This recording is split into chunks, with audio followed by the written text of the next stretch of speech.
House unanimously passed a new bipartisan bill to ensure the Secret Service has enough money and resources to protect the presidential candidates.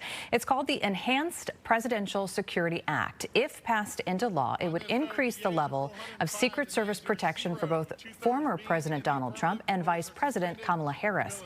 This comes as the Secret Service gave new information on its investigation into the July attempt on Trump's life. Rebecca Castor reports.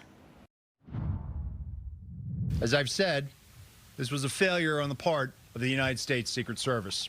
The acting director of the Secret Service has not shied away from taking the blame after a gunman shot Donald Trump at a Pennsylvania campaign rally in July. The Secret Service did not give clear guidance or direction to our local law enforcement partners. On Friday, the agency released a summary of its investigation, assessing failures ahead of and during the rally. The clear theme, a breakdown in communication.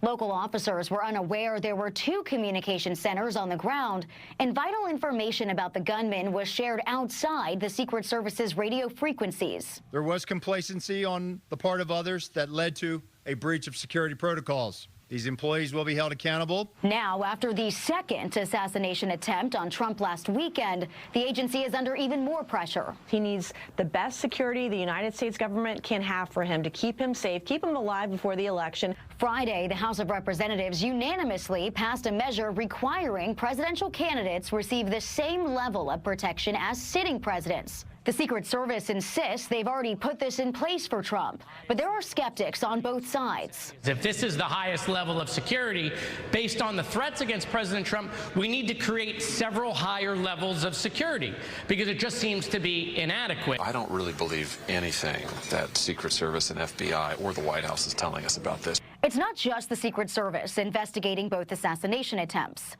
Congress and the Department of Homeland Security will also be releasing their own reports.